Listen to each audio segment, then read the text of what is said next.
ദീപ്തസ്മരണകളുടെ 20-ാം ഭാഗത്തിലേക്ക് എല്ലാവരെയും സ്വാഗതം ചെയ്യുന്നു.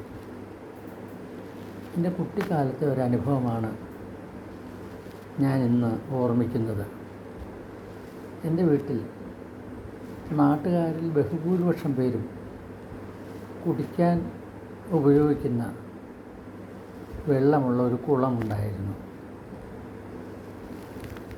അമ്മമ്മ വളരെ ശുചിത്വവാദിയായിരുന്നു. ഏത് കാര്യത്തിനും നല്ല ശുചിത്വം വേണം. അവരുടെ പേര് കല്യാണി എന്നാണ്. അവർക്കന്ന് ഞാൻ 4-ാം ക്ലാസ്സിൽ പഠിക്കുമ്പോഴാണ് അവർക്കന്ന് ഏകദേശം 70-75 വയസ്സ് പ്രായം കാണും.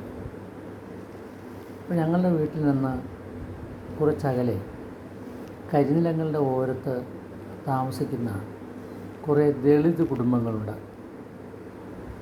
അവർ വീട്ടിൽ വന്നാണ് വെള്ളം കൊണ്ടുപോകുന്നത്. തലച്ചുമടായിട്ട് കൊണ്ടുപോവുകയാണ്. പാത്രം കൊണ്ടുവരും. പ്രധാനമായും കുടങ്ങളാണ്, ചെമ്പുകുടങ്ങളാണെന്ന് കൂടുതലുള്ളത്. ആ കുടങ്ങളിൽ വെള്ളം കൊണ്ടുപോകും. അത് കുടിക്കാനുള്ള വെള്ളം മാത്രമാണ്. ആഹാര സാധനങ്ങളൊക്കെ തയ്യാറാക്കാനുമാണ് അവർ ഉപയോഗിച്ചിരുന്നത്. അപ്പം അമ്മമ്മ ഇവർ വരുമ്പോൾ അവരുടെ അടുത്തേക്ക് ചെന്ന് കുശലമൊക്കെ പറഞ്ഞതിന് ശേഷം അവരുടെ കുടം വാങ്ങി കരയിൽ വെച്ചിട്ട് അമ്മമ്മയുടെ കുടത്തിൽ വെള്ളം കോരി അതിനകത്ത് ഒഴിച്ചു കൊടുക്കും. അതിലെന്തോ ഒരു അപാകത എനിക്ക് തോന്നി. അന്ന് 4-ലോ 5-ലോ പഠിക്കുന്നൊരു കുട്ടിയാണ് ഞാൻ. അപ്പോൾ ഞാൻ അമ്മമ്മയോട് ചോദിച്ചു, അതെന്തിനാ അമ്മമ്മ വെള്ളം കോരി അവർക്ക് കൊടുക്കുന്നത്? അവർക്ക് തന്നെത്താൻ കോരിക്കൊണ്ട് പോയിക്കൂടെ എന്ന് എൻ്റെ കുട്ടി മനസ്സ് അമ്മമ്മയോട് ചോദിച്ചു. അമ്മമ്മ അതിന് തൃപ്തികരമായൊരു മറുപടി പറഞ്ഞില്ല. അഥവാ പറഞ്ഞിട്ടുണ്ടെങ്കിൽ തന്നെ ഞാൻ ഓർക്കുന്നില്ല. ഒരു ദിവസം അമ്മമ്മ സ്ഥലത്തില്ലാതിരുന്ന ദിവസം ഇതേ സ്ത്രീകൾ അവിടെ വെള്ളം കോരാനായിട്ട് വന്നു. എന്നിട്ട് കുളത്തിൻ്റെ കരയിൽ അവർ ആരെയോ കാത്തു നിൽക്കുകയാണ്. കൈകൾ കെട്ടിപ്പിടിച്ച് അങ്ങനെ നിൽക്കുന്നു. അത് വേഷത്തിനുണ്ടൊരു പ്രത്യേകത. മുട്ടുവരെ മാത്രം ഉള്ള ഒരു മുട്ടുവരെ മാത്രം കിടക്കുന്ന ഒരു തരം മുണ്ട്. മുകളിലേക്ക് സാധാരണ പോലെ തന്നെ ബ്ലൗസും ഒക്കെയാണ്. കാതിൽ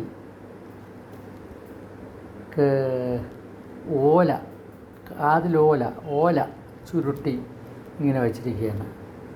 അതൊക്കെ എനിക്ക് കൗതുകമായിട്ടാണ് ഇപ്പോഴും തോന്നുന്നത്. അപ്പോൾ അവരങ്ങനെ നിൽക്കുമ്പോൾ അമ്മമ്മയെ കാത്താണ് നിൽക്കുന്നതെന്ന് എനിക്ക് മനസ്സിലായി. ഞാൻ ചോദിച്ചു, എന്താ നിങ്ങളിങ്ങനെ നിൽക്കുന്നത്? അമ്മമ്മ എന്ത് ചെയ്യും? അപ്പോൾ ഞാൻ പറഞ്ഞു, അമ്മമ്മ അത് വീട്ടിൽ പോയിരിക്കുകയാണ്. എന്താ വേണ്ടത്? അത് വെള്ളം. അപ്പോൾ വെള്ളം എന്ത് ചെയ്യണം? ഞാൻ ആരെങ്കിലും കോരി തരണമെങ്കിലേ കൊണ്ടുപോകാൻ പറ്റും. നിങ്ങൾക്ക് കോരി എടുത്താൽ എന്താ എന്നായി ഞാൻ. അപ്പോൾ അവർ ദിക്കും പൊക്കും നോക്കിയിട്ട്, കുഞ്ഞ് അമ്മമ്മ അറിഞ്ഞാൽ ഞങ്ങളെ വഴക്ക് പറയും, കുഞ്ഞ് കോരി തന്നാൽ മതി. ഞാൻ ആർക്കും കോരി തരികയൊന്നുമില്ല, നിങ്ങൾക്ക് ആവശ്യമുണ്ടെങ്കിൽ കോരിക്കൊണ്ട് പോകണം. അങ്ങനെ അവർ വെള്ളത്തിലേക്ക് ഇറങ്ങാൻ, കുളത്തിനൊരു കടവുണ്ട്, ആ കടവിലൂടെ താഴോട്ടിറങ്ങാൻ വളരെ ബന്ധപ്പെട്ട് ശ്രമിച്ചു. അങ്ങനെ എന്തോ ഒരു ബുദ്ധിമുട്ടുള്ളത് പോലെയാണ് അവരതിനകത്തേക്ക് ഇറങ്ങിയത്. അപ്പോൾ ഞാൻ പറഞ്ഞു, ഒരു കാര്യം ചെയ്തോളൂ, അമ്മമ്മ വരുന്നതിന് മുമ്പ് കോരിയെടുത്ത് സ്ഥലം വിട്ടോളൂ, അല്ലെങ്കിൽ എനിക്ക് ചിലപ്പോൾ നല്ല തല്ല് കിട്ടിയേക്കും. അങ്ങനെ അവർ കുടത്തിൽ വെള്ളം കോരിയെടുത്ത് കരയ്ക്ക് കൊണ്ടുവന്ന് കാലും കൈയും ഒക്കെ നല്ലതുപോലെ കഴുകി വീണ്ടും അവരുടെ കുടം തന്നെ വെള്ളത്തിൽ മുക്കി ഒരാൾ മറ്റുള്ള ആൾക്ക് കോരിക്കൊടുത്തു.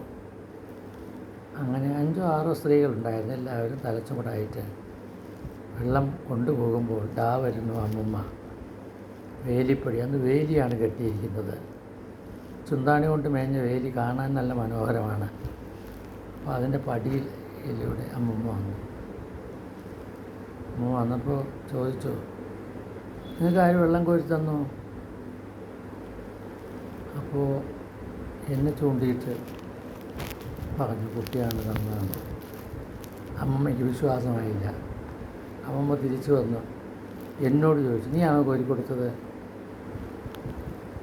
അപ്പോൾ ഞാൻ പറഞ്ഞു, ഞാൻ കോരി കൊടുത്തില്ല, നിങ്ങൾക്ക് തന്നെ എന്തുകൊണ്ട് കോരി എടുത്തുകൂടാ എന്ന് ഞാൻ ചോദിച്ചു. കുറച്ച് നേരം മടിച്ച് നിന്നു, എന്നിട്ട് കോരി കൊണ്ടുപോയി. എല്ലാം അശുദ്ധമാക്കി എന്ന് പറഞ്ഞ് അമ്മമ്മ അകത്തേക്ക് പോയി. അങ്ങനെ ആ പ്രശ്നം അവിടെ അവസാനിച്ചു. പിറ്റേന്ന് മുതൽ അവർ വന്നാൽ അമ്മമ്മ അവരെ കണ്ട ഭാവം നടിച്ചില്ല, വെള്ളം കോരി കൊടുത്തുമില്ല. അവർ കോരി കൊണ്ടുപോകാനും തുടങ്ങി. നന്ദി, നമസ്കാരം.